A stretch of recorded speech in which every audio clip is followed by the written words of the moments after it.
consider an application and recommendation to the Board of Commissioners for petition for zoning amendment ZMA 220528 filed by BRD Land and Investment to rezone two parcels located between Fleming and Hicks Roads. They're the PIN numbers from single family residential 2 and single family residential 3, SFR2 and SFR3 respectively, to traditional neighborhood development overlay. So first, I'll just give a little bit of background information about the overlay district. The traditional neighborhood development overlay is an example of an overlay district. Overlay districts are zoning districts that include supplementary regulations or replacement regulations to the requirements of the underlying zoning district. The TNDO allows for the development of new neighborhoods at a higher density than may be allowed for the underlying zoning district while adding some additional regulations. TNDO neighborhoods allow for a mixture of housing types and prices, as well as commercial and civic spaces. The overall allowable residential density for a TND is up to 12 dwelling units per acre, exclusive of open space and infrastructure requirements. For this project, the applicants are proposing to construct approximately 1,100 units on the subject properties. The net density for this project is only 3.08 dwelling units per acre, while the net density for the adjacent neighborhoods is higher. The concept plan in your packet meets the requirements of the TNDO district as dictated in Youngsville Development Ordinance Section 8.5-1. Moreover, the concept plan provides the beginning links of the future northern bypass of NC 96, which will go far in helping to alleviate traffic concerns downtown. The plan also provides several public greenway routes and amenity areas throughout the development, with a total open space equaling approximately 72 acres. The applicants do intend to annex the development into town limits.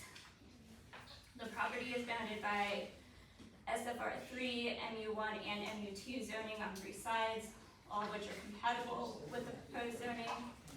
TNDO zoning will also provide a good transition between the single-family zoning to the north and the MU2 zoning to the south and east, as well as between the ag zoning to the west and the MU2 zoning to the east.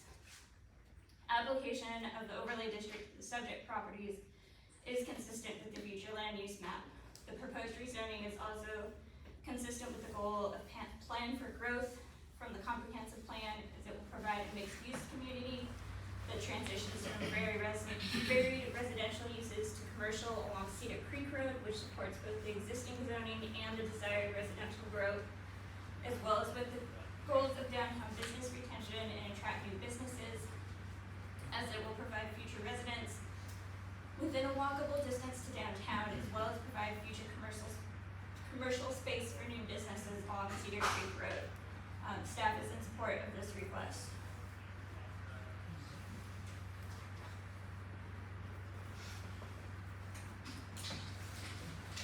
Couple of things I'd like No, you go ahead. to talk about. Mr. Gosh, I've heard several residents, and I've seen it in the questions and answers that the community participated in.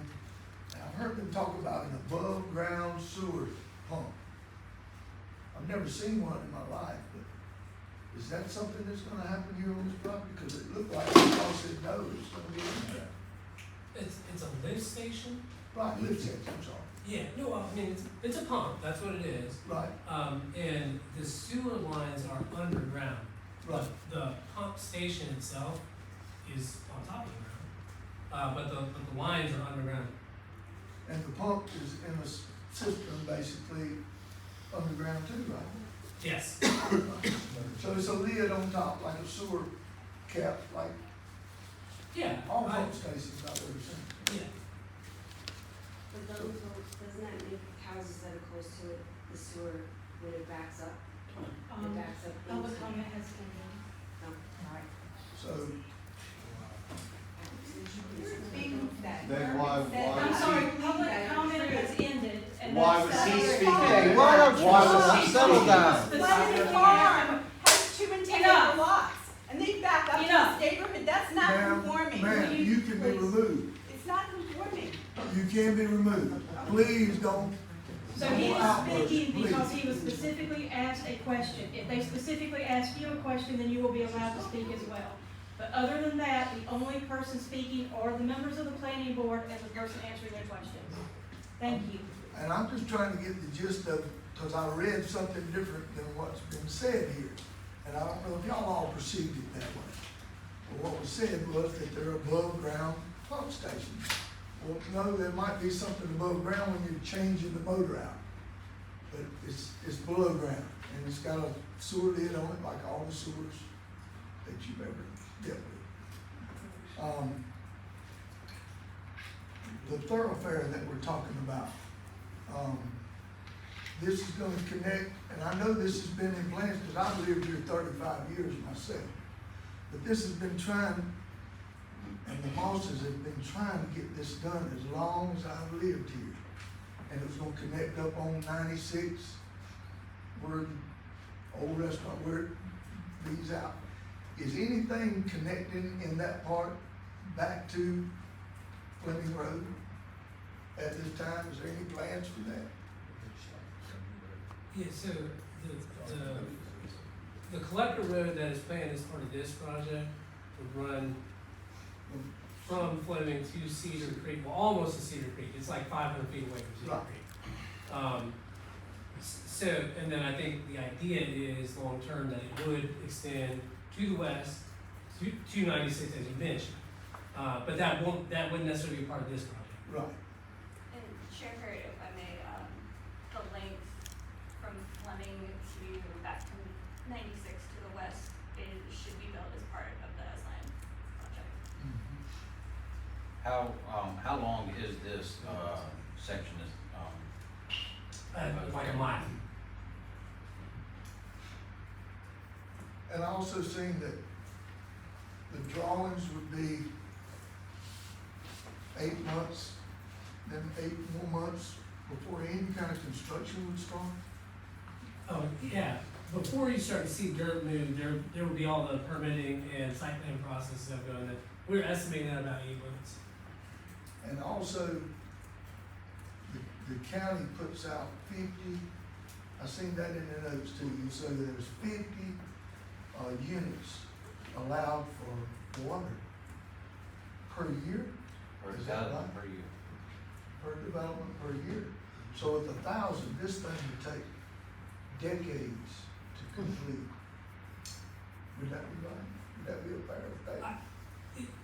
So I imagine that over time they would be able to, Increase it. yeah, over 50, but yeah, I mean, that was the point I made earlier. This will take years to build out. This is not going to be 1,000 homes 5 years from now.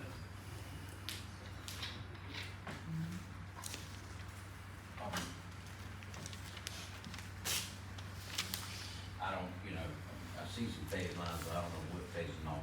Would this road, would that be going in like one of the first things that would be done? The collector road? Yes. Yeah, I mean, it would be, in each phase, it would be part of the required infrastructure for that phase before you could build houses, yes. And right now, for the northern bypass, we're on schedule for 2050, right? Alright, 20.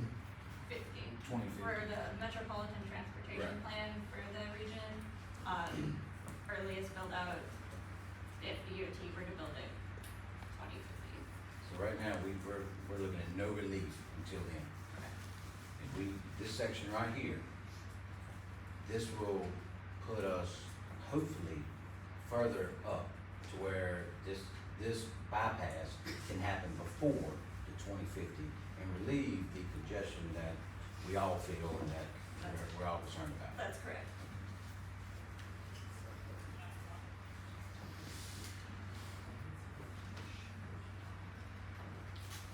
Some mighty impressive children that you guys have put on, that's for sure.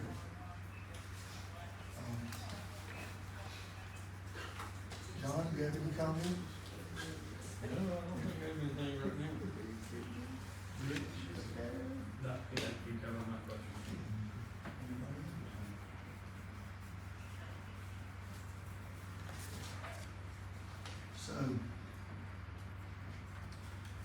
problem we have is that we're bound by that book right there. And we have took solemn obligations and oaths that we can be sued if we deviate from that, from folks like this right here, that's coming in here, he's meeting all his criteria and all the responsibilities that the planning department has put together. We certainly wanna listen to the citizens. I've got a building up behind my house today too, and I've lived there 35 years. Nothing I can do about it. I'm on the planning board, but a lot of times I can't see all this stuff. If they meet all the criteria, it never comes before us. But this one has. And ultimately, the commissioners will make the final decision. We are only recommendations to the commission, but we are bound by law. And is that not right, Ms. Planner? So they can bring class action suit, I guess, if they want to. This is what we're bound by. If somebody wants to get involved, I charge them to come on and be a part of this planning board. Help us change the YDO like you want to see it, or like is legally done. But this took 3 or 4 years to put together. I was part of it. I don't know if everybody here was, I know John was. But we were trying to look at everything at one time. And we didn't have a lot of citizens right then coming up and sharing their opinions with us. It was what Jim Moss was there, every one of them. And you know, at this time, I've got to ask, I need a motion, one way to deny, to table it, or to approve to the commissioners to make the final decision. Check on the box. I put a motion to go forward. Got a motion? Got a second? All in favor by the usual sign? Aye.